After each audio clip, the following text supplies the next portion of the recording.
Émotionnel ou rationnel, en accord ou à l'opposé. Les rencontres de l'heure. Ah, Stéphane Bureau qui est là pour nous parler d'international. Bonjour Stéphane. Oui, bonjour Stéphane. Oui, bonjour Stéphane. Je n'entends pas Mario. On a la communication. Je vois Mario, pense... mais je ne l'entends pas. Bon, mais Stéphane ne m'entend pas. Chose certaine, Stéphane va être avec nous, entre autres, pour suivre au cours des prochaines semaines l'élection américaine. On manquera pas de matière. Mais bon, quand on dit à l'international, il y a quelques autres nouvelles. Cette guerre qui se poursuit au Proche-Orient. On en parlait un peu plus tôt, même où on a des craintes d'escalade entre le Hezbollah au Liban, Israël. On le répète, c'est un brasier là-bas. En fait, ça fait presque un an maintenant que la guerre a commencé et qu'on le dit, mais encore aujourd'hui, les Américains ont peur que ça pète. Et en France, par exemple, il n'y a toujours pas de gouvernement depuis ces élections au printemps. Il n'y a toujours pas de gouvernement en France. Donc, on me dit qu'on peut aller rejoindre Stéphane. Bonjour Stéphane. Bon, la régie l'entend, lui ne m'entend pas lorsque c'est moi qui parle. Qu'on puisse rétablir cette communication. Donc j'allais dire en France, oui, où il n'y a toujours pas de gouvernement. Depuis les élections, on a prolongé le gouvernement actuel, les élections gagnées par la gauche, mais M. Macron, qui a pas... c'est comme ça que ça fonctionne là-bas. Là, c'est le président qui forme son gouvernement, qui désigne son gouvernement, donc doit désigner un premier ministre et former un gouvernement qui va avoir la confiance de l'Assemblée nationale, donc d'une majorité de députés. Et ça a toujours pas été fait. Bon, l'été est passé. Il y a déjà des gens. La Belgique avait été un bout de temps sans gouvernement. Et puis on avait dit, on avait craint. Finalement, ça avait été une assez bonne période sur le plan économique. En fait, les gens un peu plus à droite là, qui sont pas fans des gouvernements disent parfois sais-tu quoi, ça va très bien, pas de gouvernement, les entreprises font leur affaire, tout le monde fait leur affaire. Mais bon, on comprend qu'à moyen et à long terme, il faut bien que quelqu'un soit aux commandes pour gouverner, que quelqu'un prenne la pôle. Donc, est-ce qu'on a rétabli la communication avec notre ami Stéphane Bureau? Non, ça semble difficile. Je fais une parenthèse tout de suite, on va parler avec Stéphane de cette réplique, je vais l'appeler comme ça, réplique du camp républicain après une semaine complète. Bon, c'était la convention démocrate, les républicains avaient eu la leur un mois avant, mais toute la semaine passée, c'était la convention des démocrates qui s'est bien déroulée, qui a eu des discours forts à chaque jour, lundi, mardi, mercredi, jeudi. Donc, les Obama, Hillary Clinton, M. Biden, l'actuel président. Donc, une succession là, de discours forts. Et finalement, c'est à la fin de la semaine que les républicains, vendredi après-midi, ont répliqué avec une adhésion. Robert Kennedy, qui était jusque-là lui-même candidat à la présidence. Bon, vous allez me dire le troisième roue de la charrette, le troisième candidat avec des appuis comme assez limités dans les sondages, 5 à 10%, mettons. Mais donc, Robert Kennedy qui s'est joint au camp Trump, là, qui a suspendu sa campagne, qui a mis fin à sa campagne et qui s'est joint au camp de Donald Trump. On a finalement la communication. Stéphane Bureau, bonjour. C'est les débuts laborieux d'une nouvelle aventure qui commence, mais faisons-nous à l'idée, gardons le sourire. C'est ça, ça risque de nous arriver à quelques reprises parce que tout est nouveau ici. On vient de déménager dans des nouveaux studios. Chaque filage est à sa première utilisation. Tu veux nous parler de Pavel Durov, le patron de Telegram, milliardaire, multimillionnaire, voire milliardaire russe, qui a été arrêté 9 fois milliardaire. Combien? 9 fois milliardaire, bon. Qui a été arrêté en France et ça soulève beaucoup de questions. Alors, effectivement, beaucoup de choses à dire. Tu plaçais, je pense, un peu la table et sinon même tu pédalais parce que je n'étais pas au bout de la ligne. D'abord, très heureux de te retrouver ou de te trouver devant moi ce matin, Mario. Merde pour l'aventure parce que c'est une aventure qui, je te la souhaite, sera belle et peut-être moins laborieuse technologiquement parlant. On parlera beaucoup des élections américaines. Il reste à peu près 70 jours, tu l'as dit. Dans quelques instants, peut-être un mot sur Robert Kennedy et sa nouvelle association avec Donald Trump. Nous verrons si ça peut avoir un impact sur le résultat, particulièrement au collège électoral.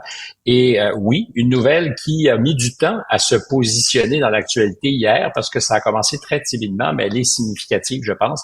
C'est l'arrestation du jeune fondateur de Telegram, qui est une plateforme de communication comme WhatsApp. 900 millions d'abonnés sur la plateforme, ça pèse lourd. Lui pèse lourd aussi, il vaut 9 milliards de dollars. Plateforme qui n'est pas russe, parce que c'est souvent ce qu'on dit. Il est installé aux Émirats arabes unis, à Dubaï. Il a passé un temps à San Francisco, pensait peut-être l'installer là-bas aussi ou s'installer là-bas. Il y a déjà eu maille à partir avec les autorités russes, il faut le dire, ça compte aussi, qui étaient tentés de lui couper le sifflet. Aujourd'hui, les affaires vont un peu mieux. Si on avait d'ailleurs à regarder la carte des communications entre les ennemis que sont les Ukrainiens et les Russes, on peut dire que les Russes sont un peu chauvins et utilisent souvent de leur côté sur le terrain Telegram, alors que les Ukrainiens, probablement parce qu'ils ne veulent pas partager de technologie, utilisent Signal. En Amérique du Nord, c'est relativement peu utilisé. Je pense que les gens qui nous regardent, tu sais, on utilise WhatsApp, pas tant que ça, Telegram en Amérique du Nord, hein? Tu as parfaitement raison. Ça reste que 900 millions. Oui, non, je comprends qu'à l'échelle mondiale, c'est beaucoup de monde. Et c'est une technologie qui permet d'encrypter les communications un peu comme théoriquement WhatsApp devrait le faire. Si tu me demandes si les services de renseignement américains sont capables d'intercepter nos communications sur WhatsApp, je ferais le pari que oui. C'est peut-être pas un hasard d'ailleurs si c'est plus une plateforme totalement indépendante. Je pense que c'est dans le giron de Meta. Mais c'est le même principe, ça nous garantissait des communications plus sécurisées, particulièrement après l'affaire Snowden, qui nous avait appris quoi? Ben, que les grandes compagnies de téléphone, sans même qu'on ait besoin de leur présenter de mandat, étaient prêtes à ce qu'on se branche sur le tuyau pour écouter en temps réel toutes nos communications électroniques. Alors, ce qui s'est passé hier matin, il fait un arrêt, M. Durov, à Paris. Il est citoyen français, pour ce qu'on en comprend. Il est citoyen des Émirats, russe et français. Fait un arrêt au Bourget, l'aéroport du Bourget, en France, près de Paris, et il est arrêté par les autorités. On ne sait pas pourquoi, aucune explication n'est donnée, mais ça ressemble étrangement à ce que les autorités françaises et par extension les autorités européennes disent. On aimerait vous poser quelques questions. Il est en garde à vue, ça peut aller jusqu'à 96 heures, on n'a pas à justifier. Il y avait eu plusieurs mises en garde qui avaient été faites en disant attention, vous devez faire gaffe à ce qui se dit sur vos plateformes, c'est le patron. Donc vous devez vous assurer que les contenus sont correct, qu'il y a un peu de modération et dans le cas qui nous intéresse, qu'on va surtout probablement alléguer, c'est que la plateforme de communication codée permet à des criminels d'avoir des échanges auxquels voudraient avoir accès les autorités. Mais pour l'instant, on ne sait rien. Mais ça s'inscrit dans un contexte où les autorités réglementaires en Europe demandent de plus en plus aux plateformes de montrer patte blanche. On dit il est important que on sache ce qui se passe et surtout que les contenus sur les plateformes, que les discussions, que le matériel soient parfaitement conformes à ce que sont nos attentes réglementaires. On l'a vu avec M. Musk, je ne sais pas si tu t'en souviens, il y a 10 jours, Thierry Breton, qui est le commissaire responsable de l'Union européenne, avant même qu'il ait fait son entretien avec Donald Trump, candidat officiel du Parti républicain aux élections présidentielles, avait mis en garde Musk en disant « Attention, s'il y a des contre-vérités, s'il y a des fake news, s'il y a des propos racistes, on pourra non seulement vous avoir à l'œil, mais vous mettre à l'amende. » En vertu d'une nouvelle réglementation, la DSA, qui encadre ce qui peut être dit et pas dit sur les grandes plateformes. Alors, on a souvent, tu t'en souviens aussi, j'en suis convaincu, dit qu'il y avait eu de l'ingérence étrangère lors des campagnes de 2016 et 2020, particulièrement de la part des Russes.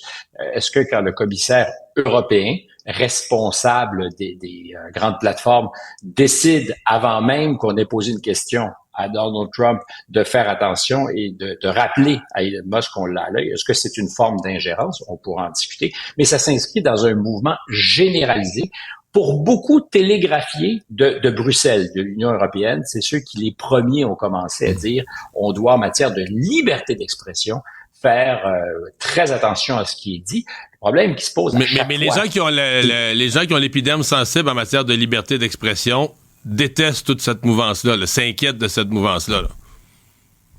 Ben, je ne peux pas parler pour toi. Moi, ça m'inquiète parce que c'est de savoir qui est le juge, qui décide de ce qui peut être dit et pas dit. Puis c'est vrai qu'en matière de liberté d'expression, la vision n'est pas la même que tu sois à Washington ou que tu sois à Bruxelles. Le premier amendement aux États-Unis donne beaucoup de marge. Alors aujourd'hui, d'où parles-tu?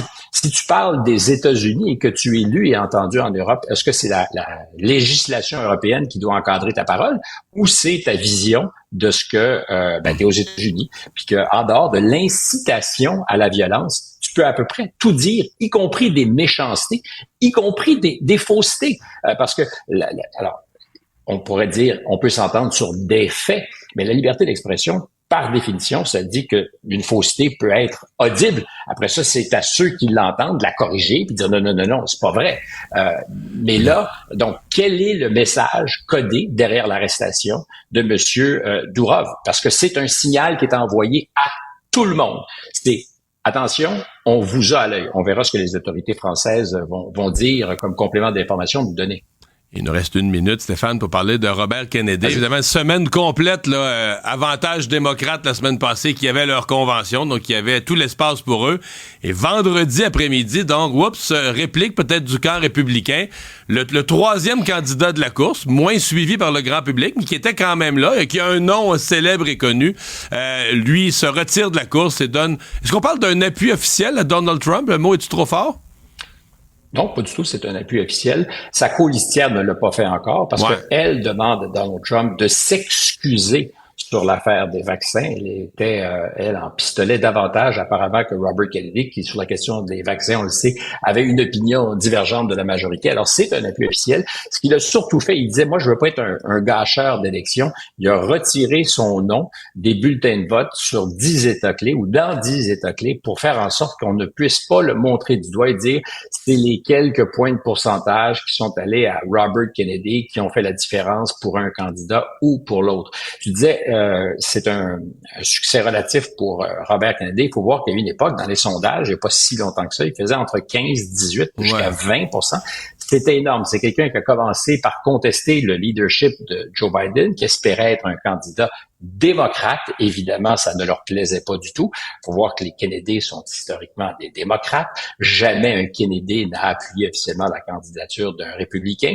On peut se demander, est-ce que M. Trump est vraiment un républicain? Ma réponse là-dessus, c'est non. Il est trumpiste. Voilà. Il a, lui, pris le contrôle du Parti républicain. C'est une autre paire de manches. Alors, Kennedy qui l'appuie, c'est significatif symboliquement. Le reste de la famille est en rupture de banc avec Robert Kennedy Jr., mais quand même, c'est dans des États où on gagne ou perd cet État stratégique par 10, 15, 20 000 voix, c'est là que ça peut avoir de l'impact. Parce qu'il reste quand même, dans le cas de M. Kennedy, entre 3 et 5 % d'appui. Alors, où iront-ils?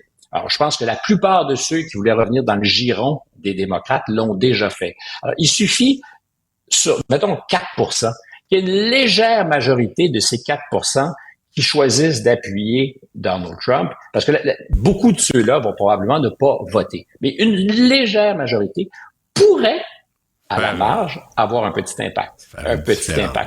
Mais on en reparlera parce que c'est aussi de voir comment il choisira de faire campagne pour appuyer M. Trump. Est-ce que ça va ajouter au caractère weird de la candidature de M. Trump ou, au contraire, ça pourrait, auprès des indépendants, faire une petite différence. On s'en parle. De toute façon, je pense qu'on manquera pas beaucoup de matière. Je pense qu'on va se parler souvent d'élections américaines. Merci Stéphane.